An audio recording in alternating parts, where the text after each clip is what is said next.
Hello, and welcome to another episode of Boundless Body Radio. I'm your host, Casey Ruff, and today we have another amazing guest to introduce to you now.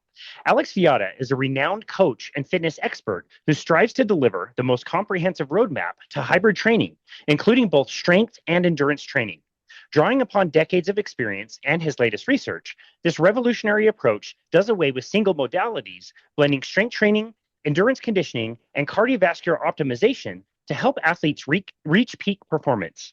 In his latest book, The Ultimate Hybrid Athlete, a definitive guide to achieving peak athleticism across all disciplines, Alex delivers the most comprehensive plan to maximize hybrid training that is available today. Drawing upon decades of experience and research, Viada's program allows athletes to push beyond the boundaries of conventional training methods and reach new heights in their respective sports.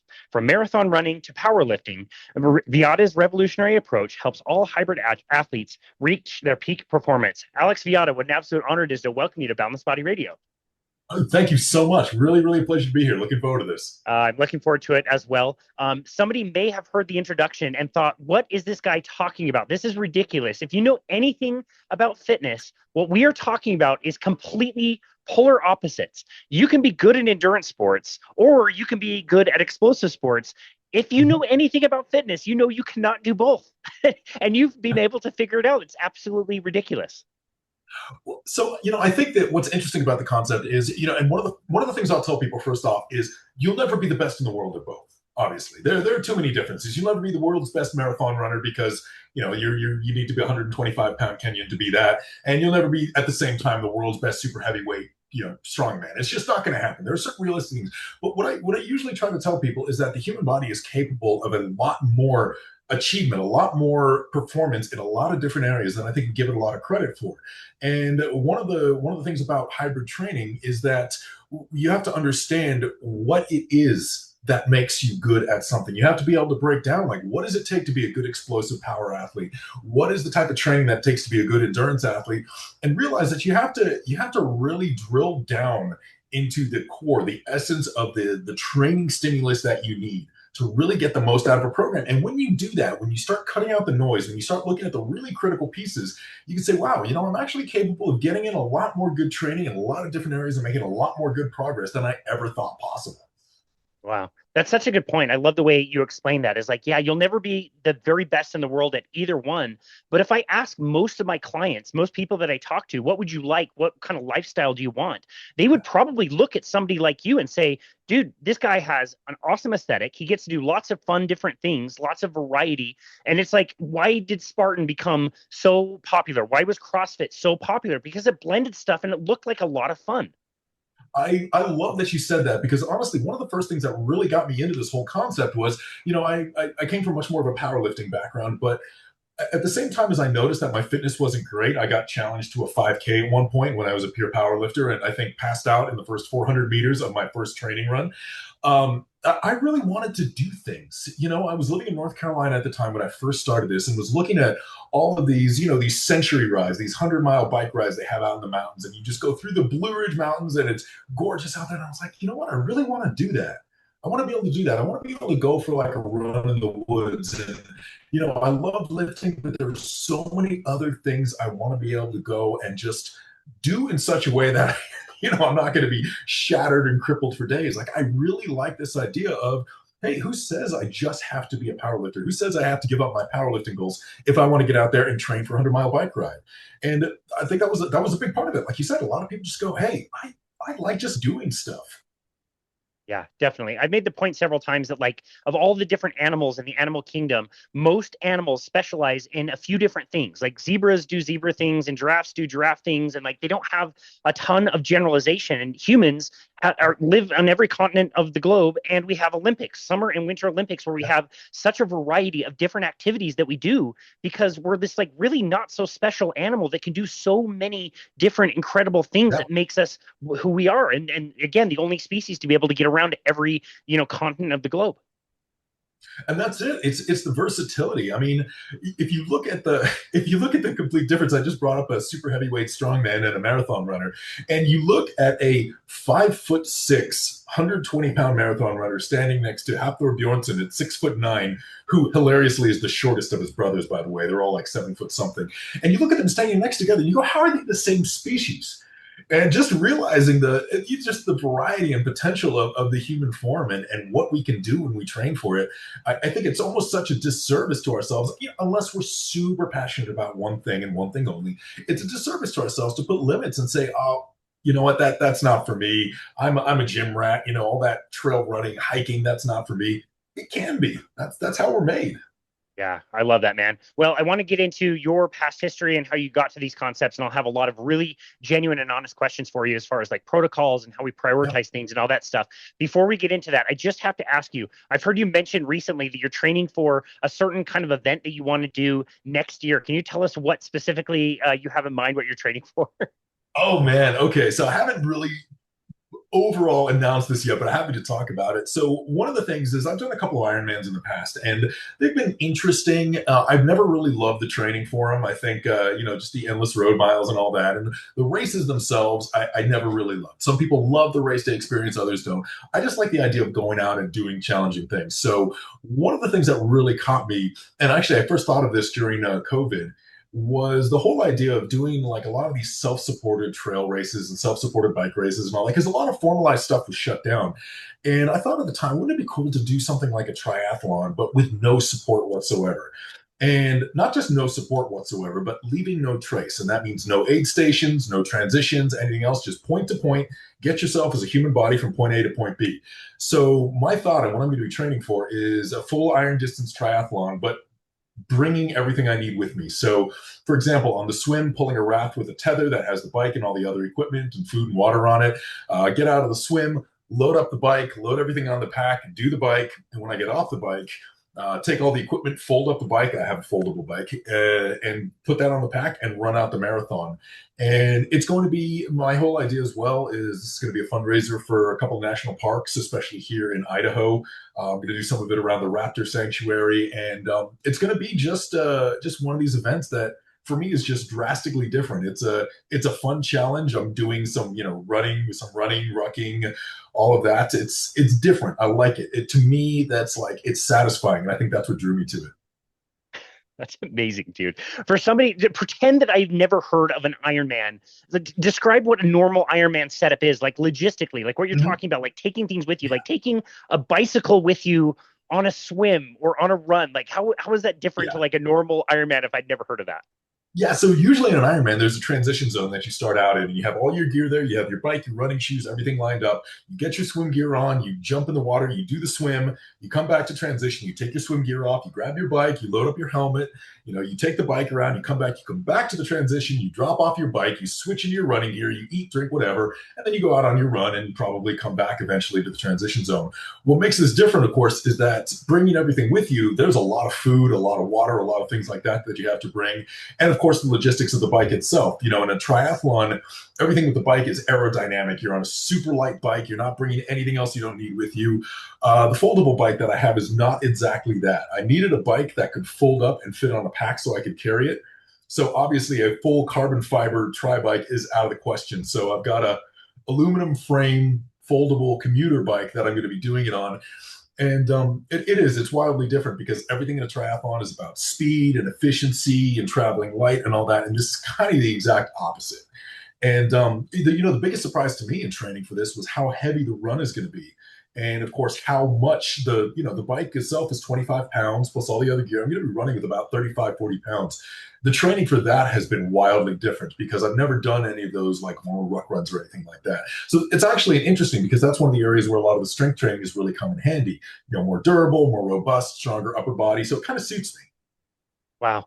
That is absolutely incredible. And for the non-cyclists out there, what Alex is describing as far as the bicycle change, you have no idea how big of a difference that makes. In a triathlon, you can't you can't ride with other riders. So like normal road cycling, you're in a pack, generally speaking, and drafting is a real thing. Like the person in the front of the pack could be busting his balls, like doing 25 miles an hour at a heart rate 190. If you're two or three cyclists behind him, you're coasting at 30 miles an hour. It's not even comparable. In a triathlon, you're on your own. And so, yes, the very lightweight, very aerodynamic setup is absolutely necessary. The speeds that you can achieve on your own are insane if you have that very expensive carbon fiber bike. What you're giving up by going to an aluminum foldable bike as far as speed is incredible. What do you think preliminarily will be the difference in time that you would have expected to do on an aerodynamic, tri bike versus doing an aluminum foldable bike that's not aero at all?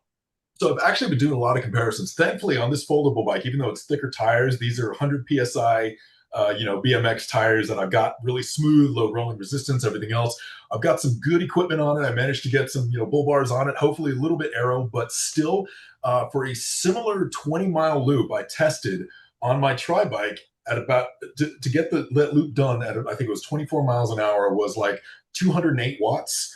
On this foldable bike, it's 280 watts for that same speed. Wow, that's So that's huge. yeah. So I'm looking at it as sort of a okay. This bike is going to take a while. Like I've got to be really careful about it. I've got to be really really on the ball. Like the little aerodynamic, little things like that are going to make a huge difference. That would make a huge difference. The implications of that, like the time on course, your nutrition, all of that stuff will be amplified because of that Yeah, one factor, let alone you're swimming yeah, with all the stuff, dragging it and carrying it, like you said, rucking essentially with something that's not only has a certain amount of weight, but it's got a certain shape and heft. And like, yeah, that's different than a rucksack that's 40 pounds. That's like a yeah. totally different monster. Yeah. Oh, yeah. A nice rucksack with a nice plate in it that's right up against your back is wonderful. This bike with the wheels shaking everywhere, Oh, the yeah. seat post hitting you in the back of the head, totally different beast. Wow. Well, I hope you pack your aerodynamic helmet and makes enough of a difference for you to. Obviously, that won't make much of a difference. Shave my Oh legs or man. something to get that last Yeah, little bit of. exactly.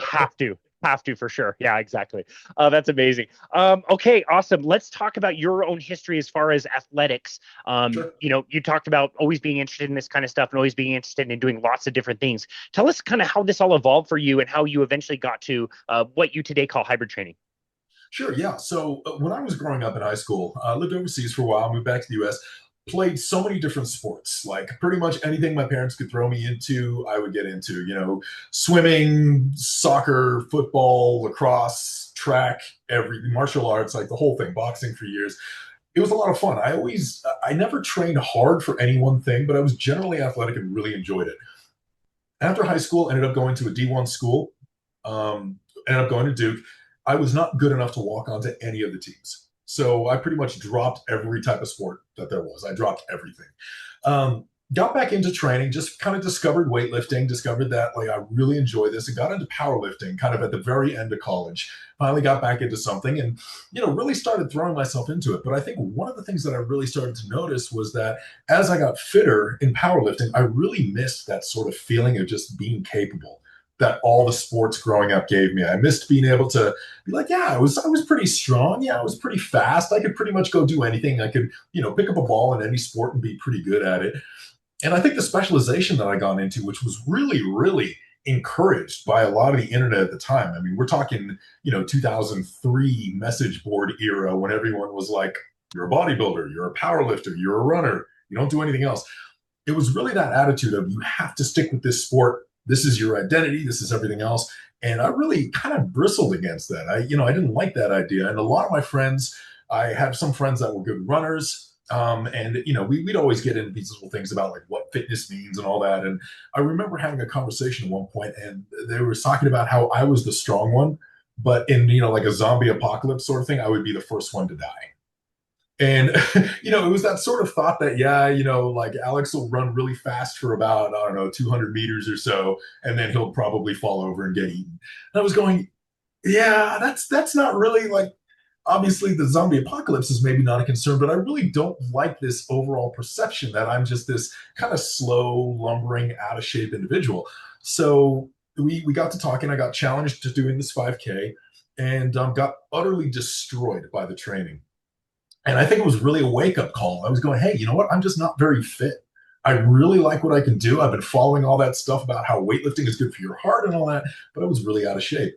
And it was kind of from that I started really getting into, I was like, hey, I want to get good at this. So I signed up for a marathon, which is the dumbest thing to do. But Wow. in the process of doing that, really got into endurance sports, really got into the whole endurance community in North Carolina, got interested in long distance bike rides, got interested in the strong triathlon community, really started to discover the joy of endurance sports, but still loved powerlifting. And it was a lot of trial and error for me over those first couple of years of figuring out, okay, I can't just go to the gym for 2 hours every day, 6 days a week, and just get strong. Like, I need to limit this. I need to be smart about this. I can't just do a 60-mile a week running program. I need to be smart about this. A lot of it was using myself as kind of the most extreme example and finding out, okay, how can I make all this work together?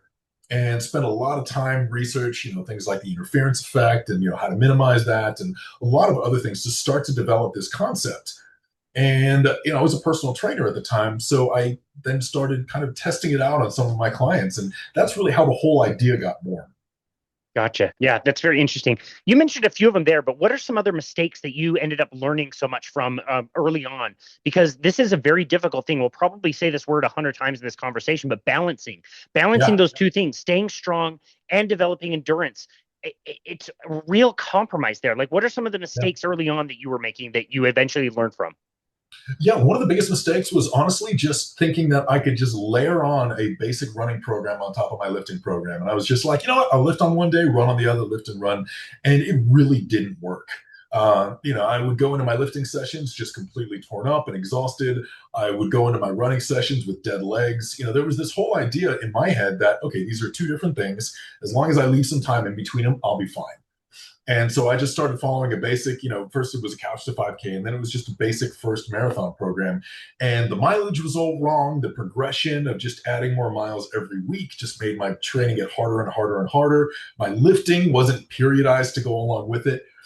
So just by layering them together, I utterly crushed myself. And I think that one of the first lessons was that I have to design my lifting program to be efficient, and I have to design it with the running program in mind. And I have to design the running program with the lifting program in mind and realize that, hey, there are certain critical lifting sessions where if I'm fatigued going into them, I'm not going to get in the training I need. And there are certain running sessions, some of the tempo work, some of the threshold work, where if I do a heavy leg day the day before, I'm not going to have the legs needed to benefit from that session. I can still do the session, but I'm not going to benefit from it. So a lot of it was just being very judicious in how and where I placed workouts during the week, cutting out the noise, like cutting out the junk miles in both respects, and how and where I place things with this thought that it doesn't matter if you're tired. What matters is whether or not you can execute the training program properly. And I think that was the biggest breakthrough. Okay. Yeah, no, I really appreciate that. And I love the idea of cutting out the junk miles, which, we get that term from endurance sport, but as you just said, you can apply it to either one. What Yeah. were what were some of the highest priorities that were not the junk miles? Like what were, if you were to combine like a running program and a strength training program, what are the main things you want to capture in each one that contrasted to some of the stuff that you can say, you know what, we don't need some of this other stuff? Yeah. So, I mean, one of the big things of course, the running side of things was I realized I was going to have to do a lower mileage program than I think would have been ideal. And, at the time, there's a lot of this, 80-20, and, here's your zone one, here's all your zone two work, and here's all your high intensity. And if you try to apply that 80-20 or 85-15 or whatever happens to be to a much lower volume program, you're going to end up doing a lot of zone two and not a lot of higher quality work. I started realizing that a lot of the threshold work, the sub threshold work, peri-threshold work was crucially important. And since I was doing lower mileage, I could spend a little bit more of my running time on that and really reduce some of the zone 2 miles, reduce some of the extra work there. And also, I think most critically, I could lower the intensity of a lot of those workouts by a couple percentage points and still get the target stimulus. I didn't have to run at threshold to get the benefits from it. I could run at 96% of threshold and get a lot of the benefits and really just have infinitely more energy left in my legs after the session was done. Little adaptations like that, little modifications like that, spending a lot more of the time, for example, with traditional speed work and, zone 5, zone 4, zone 5 work on some of the running and the cycling and things like that. And taking the approach of, okay, if we're doing this for running economy and movement efficiency and leg turnover and running form and all of those kinds of things, then maybe I can reduce the fatigue component of those workouts a little bit in order to focus more heavily on the intent. Because the intent of the peri-threshold work is to raise your threshold to all those localized adaptations and everything else. The intent of a lot of the speed work is improvements in running economy, improvements in form, gait efficiency, all of those things. So reduce the fatigue of the super high intensity work a little bit, reduce the accumulating fatigue, still get most of the benefits from that session, and be able to have a little bit left in the tank. So little things like that where I'm looking at the real intent of the workout. Same thing on the lifting side, powerlifting. You do max effort work. I follow a lot of the old conjugate, West Side style conjugate, where you have maximum effort work, lifting your heavy. Then you do speed work, this dynamic effort work where it's maximum intent. And then I realized you do skill work as well, where you're practicing movement. Again, you're practicing movement economy and movement efficiency. All of these are components to strength training. And if you just say, I'm going to go heavy every day and go to failure, yeah, you'll gain benefits, but not if you need to be somewhat fresh. So I'd spend a lot of time saying, all right, what can I do today that's relatively low fatiguing in the gym because I have a critical run tomorrow? How can I train my squat today? That's going to be beneficial. So I'd start doing a lot of skill work, moderate percentage work, focusing on certain aspects of the lift itself, focusing on speed, explosiveness, keeping long rest periods, relatively short sets, improving my skill and my sport skill, which would let me continue to make improvements in the sport of powerlifting and in my strength without high fatigue. So taking that approach a little bit and saying, all right, I can't just do 5 sets of 5. I can't just go out and do, a 25 to 30-minute tempo run. Like, I have to be smart about this. Yeah. Wow, it's really interesting because there has to be the forethought of like I'm going to make a plan. I'm going to decide when I'm going to put the run, what my intent is, where am I going to put my heavy lifting day, but there's also like the dance of what you're doing during the week of maybe the run is more fatiguing than you thought. Maybe the lifting, Yeah. you're just not ready for it. So there's so much into the plan, but there's also so much adjusting that you need to do Huge. as you go. Huge. Yeah. And I think what really helps with that a lot is one of the biggest things about hybrid training is also being adaptable. If you just got a run done that was much harder than you thought, and you do have a leg workout the next day, and you go, wow, I'm just feeling tanked, is not just saying, all right, I'm just going to, I'll just reduce the weight a little bit. No, saying, okay, you know what? This was meant to be a heavy session. I'm going to convert this to a skill session. I am fatigued going into this. How can I still get some sort of benefit out of the workout today? Same thing on a run. Like, you might go out there and say, you know what? My legs are just not responding. Like, I can't even, my heart rate isn't responding. I am gassed.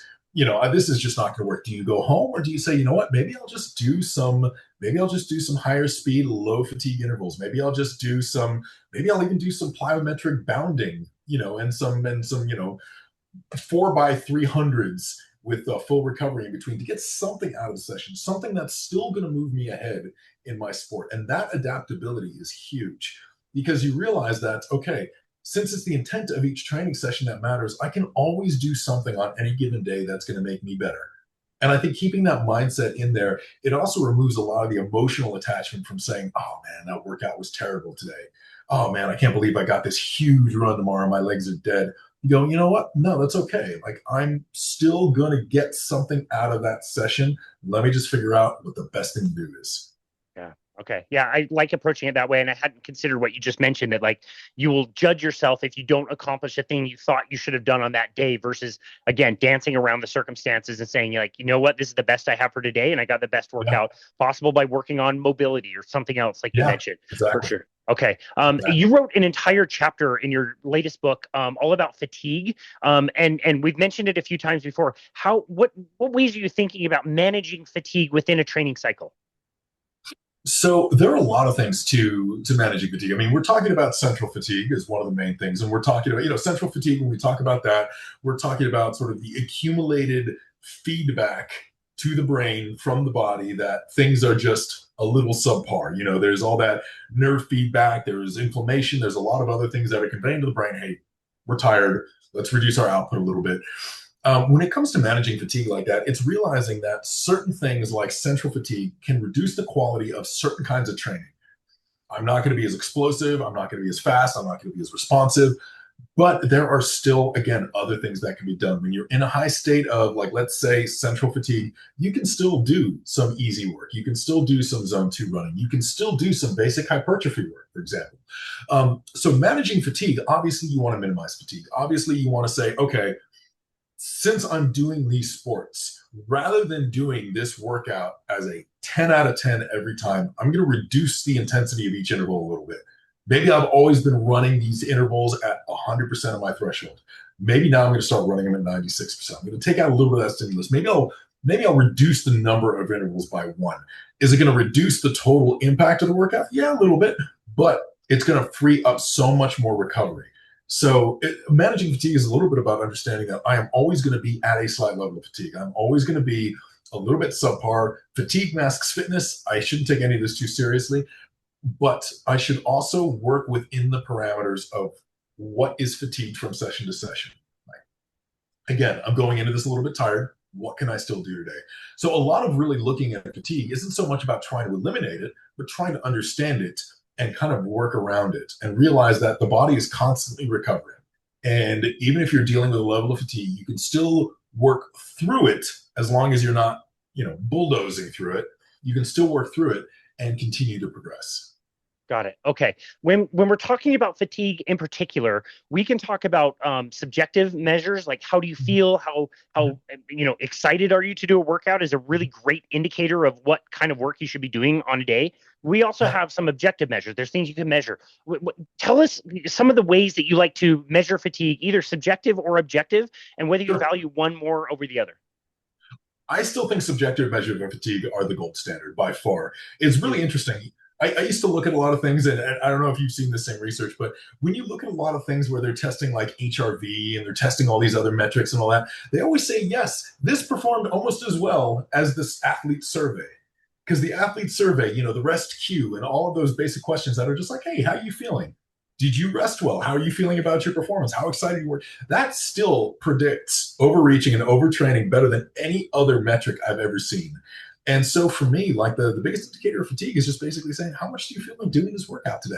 How excited are you about it? And it's funny because for a lot of workouts, I usually, even for my clients, I always mandate like, hey, I need your subjective feedback on that day.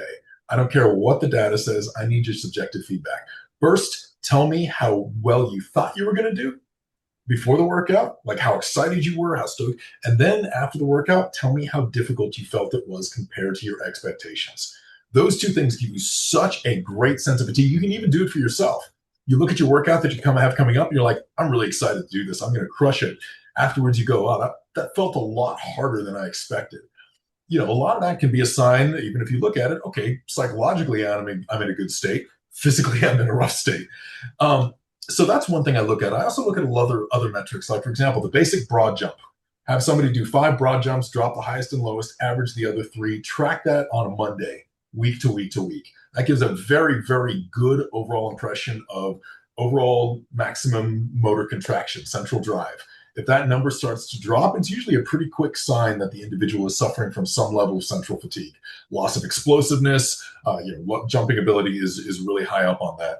I also look at heart rate recovery. That's a really, really big thing. I'll have athletes even just very often for some of their tempo intervals, immediately after their last interval, have them do a 2-minute complete stand to rest and look how quickly their heart rate is coming down. So honestly, heart rate recovery, broad jump, athlete survey, between those 3, you'll be able to stay well ahead of a lot of overreaching metrics. Dude, I could not agree more with you. I think that subjective measurement is so, so, so critical. Even just a very simple scale of like 1 to 5. How excited are you to do this exercise? I have had lots of periods doing HRV training. I loved it. Love the data. I've used it on myself. I used it about a decade ago when I was doing speed skating, for example. Really Yeah. technical, challenging workouts every other day that were so hard, and you're tracking your HRV and you can see it, not only within a day, within a week, within a month, you see the trends and the patterns and everything else. And what a hole I was digging myself into by doing all these hard exercises. And if I went back and just analyzed my data of just answering the question on a simple survey, like, how do I feel about going to this workout? Am I dreading this or am I super excited about that? I could have avoided the whole thing. And one thing that we talk about, like when we talk about heart rate training, which again, I'm like you, like I love it. I love watching, heart rate zones and zone 2 and, thresholds and all that stuff. I worked on a metabolic cart for a decade. I love that kind of stuff. But we would always talk about like, managing macro cycles of a training program. Do you find that you're able to avoid all of that rigmarole by just tracking day to day adaptations and just again that simple ask an athlete 1 to 5 how you feel? Can you nip like an overreach or an overtrain long-term period by just analyzing that day to day? Yeah, hugely. And that's one of the things. So this actually brings up another really good point about hybrid training is doing macro cycles when you've got, you have your low start and you slow build to slight overreaching and then a deload or anything like that. That's very difficult to do in any kind of hybrid training program because either you're peaking and deloading both disciplines at the same time, which may not be accurate because they may be on different paths, they may evolve differently. You may need But if you're deloading one and you're not deloading the other, your system may not be getting the full benefit of the deload to begin with. So what are you doing? So it really doesn't work. So a lot of conventional peak and trough, peak and trough, peak and deload, all those things don't really work. So what that means is that using these sort of metrics and like you said staying ahead of these things by saying okay, let's stay on top of these subjective measures. If somebody's getting close to the line, we start to see it, let's just back off just a little bit, keep them just under the line. With a lot of my it's literally this little bit of dance. It's this dance shuffle back and forth, especially with the more elite athletes I work with, where they're constantly bumping up against that. They're bumping up against that, kind of overreaching line just a little bit. And we really are just watching, we're talking, we're communicating. I'm listening to the tone in their voice notes that they send me when they talk about something, because I'm always like, send me a voice note during your activity or right afterwards. Don't editorialize. If you're feeling terrible about it and you feel like cursing into the phone, please do so. Because when you think about it later, the immediate effect is gone. And it's great because that usually gives me that sign. And so what we do is we spend the entire training cycle just pushing the athlete up to their comfortable level of recovery, up to what they can recover from. So it's this steady improvement, and we don't need to do a lot of the very careful macro cycle and okay, we're going to peak here, we're probably going to need a deload after this phase because this parameter is going to be overdone. It's more complex kind of day to day because there's a lot you need to track, but in a lot of ways it's a lot simpler because you can peak for an event pretty much whenever you want to. And that makes it a lot better for a lot of athletes who are like, hey, yeah, I saw this half marathon in 5 weeks and a couple of my friends are doing it, I'd really love to do it. Okay, let's do it. Yeah. Wow.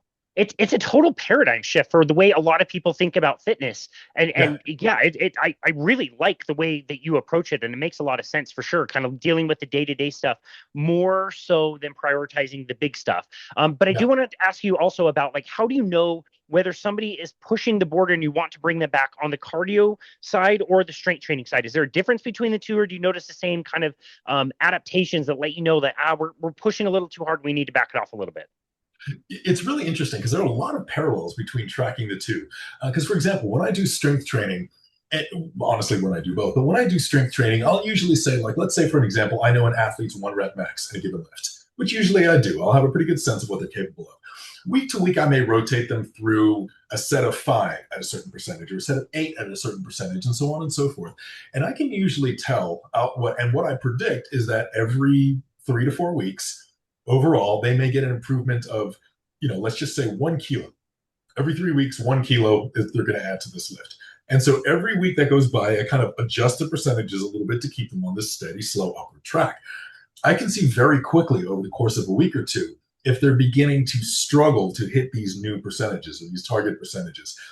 They'll say, oh, yep, missed a rep or two there, wasn't able to get that last set, had to take longer rest period. So that to me is already a sign. And they may not experience any other issues, but that to me is a sign, okay, the progress there is slowing down a little bit. Same thing with running, same thing with a lot of endurance. Like I will program, I know what their threshold is, I know what their FTP is, whatever else. I'll be looking at that week to week and say, okay, I'm going to design these workouts with a certain percentage of their threshold.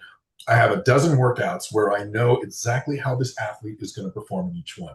I can see what interval they start to hit this high heart rate at. I can see which interval they may actually start to struggle. I can see which rest interval they really, really slow down. I can see this week to week.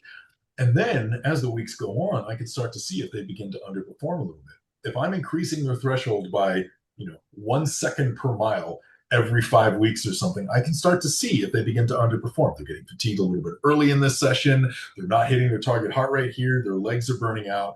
So a lot of that will give me the sign on each side if they're struggling. Now, could their endurance struggles be due to high lifting volume? Sure. Could their lifting struggles be due to a high endurance volume? Sure.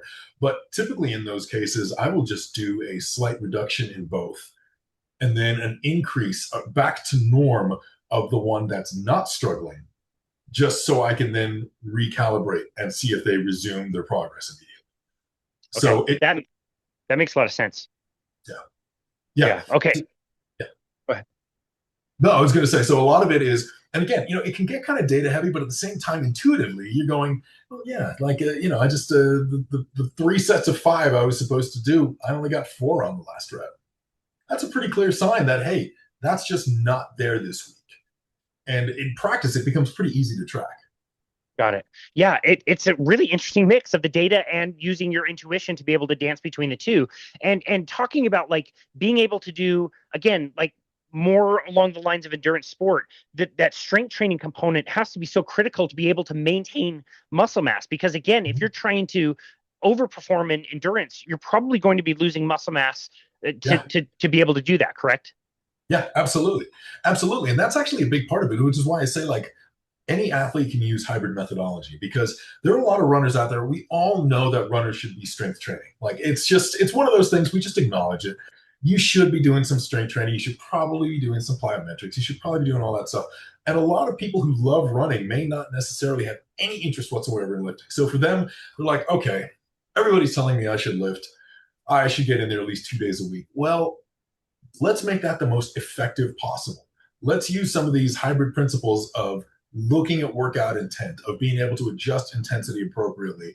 And let me take my strength training as seriously as a power lifter, because the power lifter is just like saying, let me take my running program as seriously as a marathon runner, because they're going to be looking for quality in each session. I'm not just going to do 3 sets of 20 on walking lunges and then like 50 squats, and then no, I'm going to say, okay, as a runner, to get stronger, I need to improve my hamstring strength a little bit. I need to work on triple extension. There are a couple of other things I need to work on.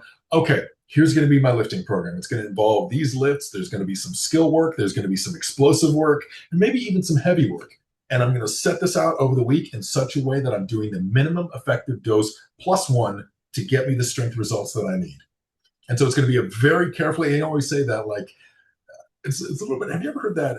You ever heard it said that, hey, if you want me to give a 6 hour presentation, I can walk out tomorrow and give it. You want me to give a 1 hour presentation? I'm going to need a day to prepare. You want me to give a 5 minute presentation? I'm going to need 3 weeks to prepare. It's exactly the same with like hybrid training. Like, the more effective and quicker and briefer the session is, the more careful you need to be in its planning. And that's really it. A runner should really say, hey, you know what? If I'm going to do strength training, I can't just throw junk lifting miles in there. I need to actually say, hey, you know what? I'm going to take some cues from some serious lifting programs and say, what do I need to do to get the effect I want to get? Yeah.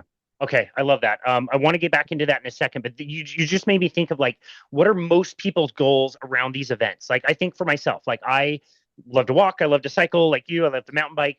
I love the fact that I'm almost 42 years old. I'm skating down 20-year-olds when I'm playing ice hockey. Like that is a high priority in my life. At the end of the day, I'm skating twice a week. I'm doing pickup games. I'm not getting called by the Utah Mammoth to go play on their team anytime soon. Yeah.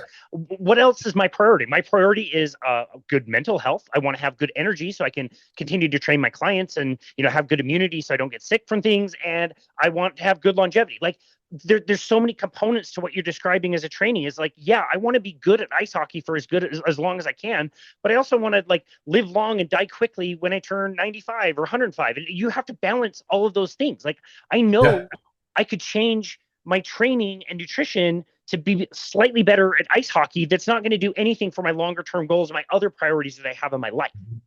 Yeah. It was funny because I was just thinking about something actually over the last couple of days, just how people try to change some of their training when they get older. And, a big part of me is saying, it's maybe not even the rules that you need to fix. When you're young, you train like there's no tomorrow. You train like, I have to get this done. I've got X number of years to achieve my goal. Even if you're not a pro athlete, I can't tell you how many young powerlifters and runners and everyone else I work with who have this goal in their mind. And the goal can be ambitious. It can be, hey, I want to run a 2:45 marathon. And I'm like, that's awesome. But a 2:45 marathon, you're not going to win a major. Like, you're just not. You're not. You're going to be so far outside the podium. It's a great goal, though.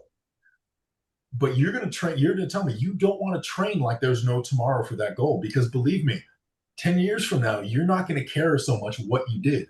You're going to care what you can do then. So I say, rather than training like there's no tomorrow, train like there's no yesterday. Train like as soon as you do something, it doesn't matter. So if you train like there's no yesterday, you keep going out there and you say, all right, I'm going to really train for this goal. I'm going to really train for this, but I'm also going to think about, hey, I still want to be doing this a year from now. I still want to be in a physical state where if I choose to, I can go all in on something else. And so there's a lot of this idea of, hey, I need to train in such a way that I kind of keep my options open a little bit. I never know what new excitement is going to strike me. Like you said, like you want to go out there and you want to play hockey and you want to be able to actually like run down people like literally half your age. But at the same time, you're also thinking, well, yeah, but I don't want to. I don't want to 3 years from now be unable to do this because I've let everything else go so much. And I think that's, for a lot of people, I think that's why I always encourage them to try something a little bit hybrid every now and then. Try something at the other end of the spectrum because if nothing else, it keeps them well rounded, it keeps them capable. I used to say that life and sport take things from you, and you never know when they're going to. You never know when the sport that you love is going to hurt you in a way that there's no coming back from. And, I've been through bike crashes and, I've been through borderline hip dislocations and necrotic right hip and all that. And there's some sports I know I just can't do the way I used to. And in part, I have that sport to thank. And I'm just so grateful that I've kept trying new things. And I'm good enough at them that when I've had to pivot to do them, when life and sport have taken those other things from me, I can still find new things to excel at. And I Man, think that's yeah, it. I love that. I love that so much. I really appreciate the way you explain that. You mentioned, minimal effective dosage plus one. My Mhm. thinking process around strength training has really evolved in the last like 2 decades that I've been doing this as a trainer. I would have said to have a good strength training program, you do need to be in the gym 3, 4, 5 days a week. It needs to be 45 minutes to an hour, some combination of, you're on the stair climber and you're doing all these lifts, 3 sets to 10, or whatever the protocol is. And we can talk Mhm. about all these like fancy protocols and different things, sets, reps, what movements you're doing, all that other stuff. And I think all of that is fun and it's cool and it's great to talk about some of that minutia. But the way I think about the strength floor, the strength training floor now is I want to go in there and send a signal to my body that my current strength is not enough. I want to go and push myself until this effort, whether it's failure, people call it muscular success, fatigue, whatever it is, I want to go really hard in the gym, challenge my muscles to a certain extent, whatever that looks like, whatever equipment, and then I want to leave it there and then go practice other Mhm. skills and practice the other things. Is that kind of the direction that you think about that as well? Absolutely, absolutely. And I think that's it's funny because even from a scientific perspective, that is 100% accurate. Because you think about it, in strength training, once you've triggered all of the necessary tension and all the necessary muscle fibers, once you've triggered that maximum stimulus, further repetitions are just going to cause more damage, which is a net negative. It's a little the same thing with running. Like, for example, you go for a 2.5 hour zone two run. Once you start getting out to 3.5 hours, 4 hours, you're not getting much more of a stimulus from that, but you're certainly getting a much greater cost. So it's very much a like, hey, what can this session do for me today? Let me go in, get the stimulus I need, and get out. Sure, you can have fun with it. Like, hey, you want to do a CrossFit Metcon or something because you love it and you feel like kicking your butt. By all means, go for it. But for the most part, if you just want that minimum effective dose, okay, today I just need to improve that. You might not say it this way to yourself unless you're a complete obsession, but you're not going to say, okay, I just need to trigger that target stimulus in my hamstrings to improve their contractility in this one move. But at the end of the day, if that's all you want to do, you're like, hey, I'm just going to work on my triple extension today. I'm just going to do some Romanian deadlifts, maybe a couple of clean high pulls, maybe some broad jumps, and then I'm going to get out of here. Great. Do just enough to get that stimulus that you need to make your body realize that, hey, what we've got so far isn't quite adequate. Let's add a little more. As soon as you got that, get out.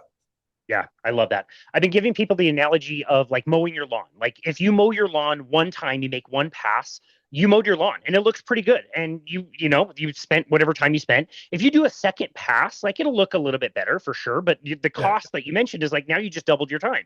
Most people would not exactly. think like now I'm going to mow my lawn 3 times or 4 times or 5 times. It's like, okay, Yeah, now you just did 5 times the cost, like you said, 5 times the time with very little exactly. result. You may made a slight difference in the end, but you did, one or two is really where you're maximizing things. So, yeah, Yeah. And it's really, I always bring up the fact that, especially we base, and I'm saying we in general, we base a lot of what we know now still very much on best practices from 10 years ago, 20 years ago, 30 years. Best practices, we may not even know why we do them. Like you look at a lot of old periodization schemes and you realize how many of those come from like the Olympic training year and, government protocols for athletes and government funding for athletes back in the Soviet bloc. And you're like, oh, that's why they did their training seasons like that. But those things then later become almost like retconned with people going, oh, well, the reason you have this is for this physical adaptation and that and that. It's not. Like there's a little bit of we don't know why we sometimes do things the way we do them and survivorship bias. We had these big bodybuilders in the late 90s and early 2000s saying, yeah, you have to do 50 different sets per day. And yeah, these guys may have flourished because they were some of the select genetic few with some help who could actually get a minor benefit from that 50th set. And that's because that's all they did. The rest of us, we gassed out at 12 sets in, and we're just grinding metal on metal at that point. Yeah, good point. Oh, I love that. You mentioned periodization, and I wanted to ask you about periodization in the context of nutrition.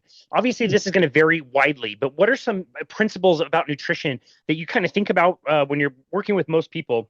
And when it comes to periodization, how are you thinking about adjusting certain macronutrients for certain goals during the course of a year?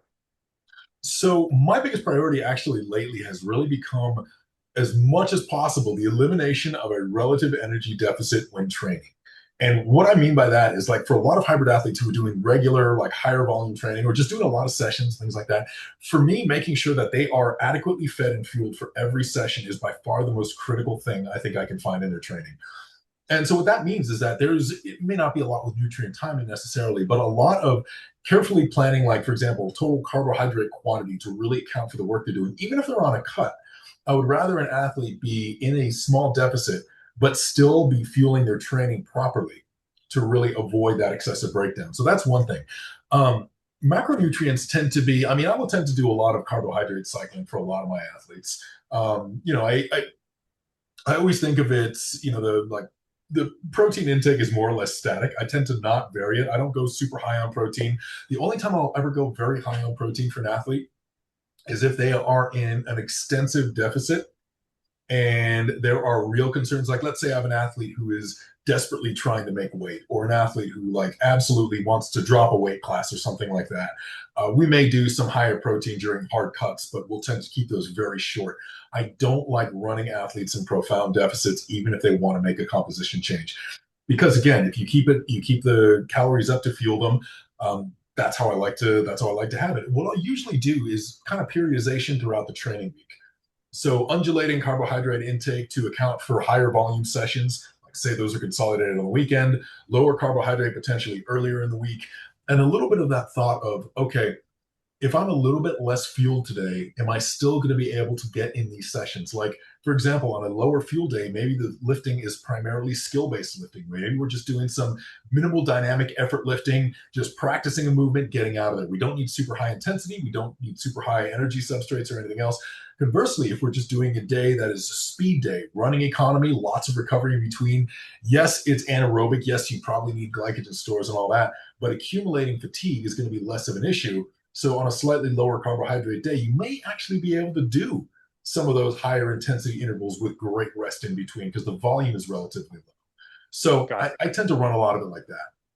Okay, got it. You mentioned the protein being fairly static and not going over a certain amount, but also getting a minimum amount. What I guess really general kind of range are we talking about for most people? Yeah, usually for me, it's about 1.5 grams per kilo is about where I keep it. 1.5 up to 2 grams per kilo, which ends up being about a gram per pound of body weight. It's really interesting. I've still seen debates up to this point as to whether or not there's advantages to going beyond that. And I will see meta-analyses that say there's no advantage, and I will see others that say, oh yeah, look, there's a curve there. There's still an advantage. For the most part, I find that I haven't really seen a major advantage to going any higher than that. Um, and I think going lower than that it's possible, but it's just asking for trouble because at that point, protein turnover can be relatively high. You just a little bit better, more is better safe than sorry. Yeah, no, I agree. I haven't seen a lot that says going much higher than that has vast benefits for most people. And honestly, it's probably a moot point because most people are getting so much less protein in a day anyway that they need. They're not even in that range to begin with. So I love that. In the endurance kind of world, I see two different things, and myself and my audience are probably along the lines of carbohydrate reduction, fat utilization, make sure we're burning fat at higher levels. We can push, if you want to call it a crossover point, or how much substrate utilization you're taking from fat at higher levels to be able to fuel. I noticed for myself that like when I keep my carbohydrates very low, I never bonk. I can go out and do a hard ride for 2, 3, 4 hours without even taking anything in, and I don't really encounter a bonk because I'm burning so much fat. I also see like in sports like the Tour de France and in cycling, there's this push to like push carbohydrates to really, really super high levels and add even things like exogenous Yes. ketones to those levels. And I think to myself, like I remember trying to take in, maybe like 100 grams of carbohydrates when I'm doing a ride or whatever. And not only would that usually make me bonk anyway, but it gave me so many GI problems. And there's so many other things that kind of came along with that. How do you kind of think about those two things? It sounds like you're able to kind of dance around, taking in the right amount of carbohydrates. Are people shooting for way too much? How important is it to keep carbohydrates low when doing, trying to increase fat utilization? How do you think about those things? Yeah, that's actually a really, really good question because high carb fueling is becoming all the rage right now. We've seen it in cycling, we're seeing it in ultra running now too, with a couple of people, because ultra running for a while, we had the whole low carb camp. We had the whole, like Zach Bitter and a lot of other guys like that, basically being like, hey, I'm fat fueled. And now we got some people saying, hey, I'm pounding 120 to 150 grams of carbs an hour and I'm only getting better. I honestly think that to get to the level where if you can actually absorb 150 grams of carbohydrates an hour, it first of all, you can't do it for a very long period of time. And second of all, you really have to be more or less trained for it. And the reason I say that is like high carb fueling is absolute hell on the GI tract. You have to know exactly the proper fluid intake for it as well, the proper electrolyte intake. In order to facilitate the uptake of that glucose, everything else needs to be so carefully controlled that if you're not willing to commit to that level of scrutiny, it's just going to be a disaster. And, I think that's why pro cycling teams, these guys are so detail oriented. I'm sure you've seen like the typical training session for like or analysis for like a guy from the old Team Sky would be on the bike. They're surrounded by like a bank of computers. They're so dialed that if they want their athletes saying, okay, well, you only need 27 grams in this 30-minute period, we're going to bump that up to 29 and an extra 200 milligrams of salt next. Like, okay, I'm not going to be that detailed. It's just going to be a debacle. So I think for a lot of athletes like that, the idea of actually doing some lower carbohydrate training to maximize those fat adaptations, to maximize cause the upregulation of some of those fat burning enzymes, to actually help the athlete be in to regulate as well. Because I think a lot of overly carb fueled athletes, the principle where if you take in a little bit of sugar, it gives you a sudden increase in power. You've probably seen that in cyclists before. And you've seen cyclists where one guy almost got disqualified because in the last 15 minutes of the climb, he took in another gel. And all the announcers are going, that's not even going to digest by the time he gets to the top. Why is he doing it? It's that little kick. There are a lot of athletes who almost ironically, the more they start fueling, the more irregular their power output gets. I've actually seen it a lot. What's really interesting is I can track cyclists on a very long trip, and you can see if they're being asked to maintain a certain level of output, you can see those upticks in power as their carbohydrate intake comes in, and they these surges and troughs, and that is so destructive to their overall endurance capability. So I think low carb fueling and low carb training can be hugely beneficial for a lot of athletes. But of course, that needs to be done in the context of, hey, we still need to fuel. We need to, minimize this relative energy deficit. Like let's actually get them some ketones. Let's actually get them some fat at the time. Let's actually keep the engine running and not let them get into a deficit. So as important as the low carb is actually replacing with something which other athletes fall short on. They think, oh, I'm just going to do this one fasted. Well, that might not be getting you what you need. Yeah, got it. Okay, I really love that. Are there any of the concepts in the book, in particular, that you write about that we didn't cover in this conversation so far? Yeah, I think we did touch a lot on the getting what you want out of each session, and I think I almost want to double down on that a little bit because there are a lot of sports out there where people think, okay, this is how I have to train for it, and this is what I need to do. And I think one of the things we're discovering is even now we're seeing so many things in like, how much volume do you need for ultra running? You got guys like my friend Dave Roche, who's doing, pretty much half the mileage of some of his competitors and doing it all at high intensity, and he's having a lot of fun and he's doing really well. And then you have people the other end of the spectrum and all this. One of the things I talk about in the book is just being able, and one of the things that I try to come back to is just don't hesitate to experiment. Don't hesitate to try a little bit of what works for you, especially when we talk about any sort of sport that you may not think you're necessarily built for. You're essentially a template that doesn't have a lot of rules for it out there. If you are a obligate cyclist who's been training cycling all your life and you go into powerlifting, you've got a physical set of parameters. You've got these strong legs that can handle anything, comparatively lighter upper body. How you're going to respond to a lifting program is going to be wildly different than somebody just off the street. Leverage your strengths in your new sport before you address your weaknesses. Lifter wants to get into running. What is the lifter going to be really good at? The lifter's probably going to be really good at plyometrics. The lifter's probably going to be really good at fast movement, the sprinting aspect of it. Have the lifter, rather than just throwing gobs of zone 2 miles at them because they have no base, have that lifter do a lot of that running economy and speed work. Use that proprioceptive awareness that you built from years of lifting to your advantage in running. Same thing, you get on a bike for the first time. Don't just sit there and do endless zone 2 miles because you think that's what you need. Do some of those intervals, do some standing starts, do some high RPM spins and all that. Really work on that aspect of your game because you're good at it.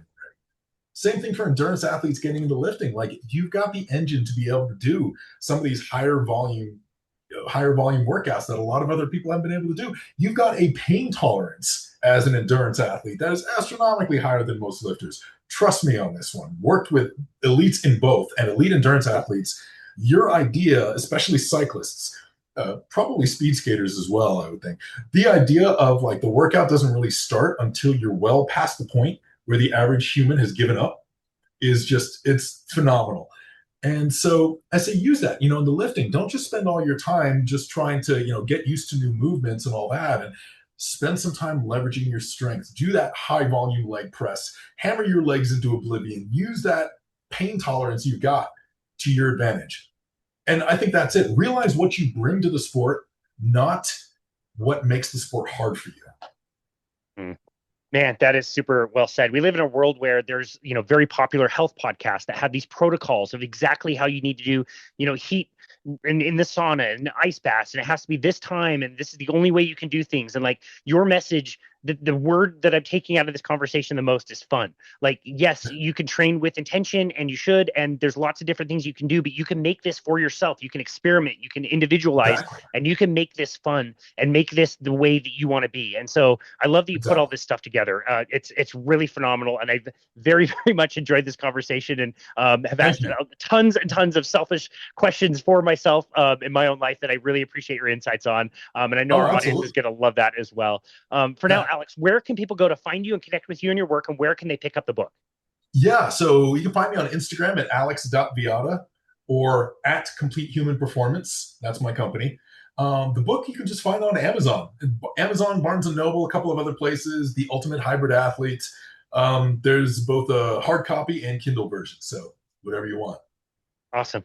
Yeah, we will link that all in the show notes, Alex. I really appreciate it. And then the book looks amazing, by the way. You did a really good job writing it, and they put it together in a way that is very aesthetically appealing. It looks really great.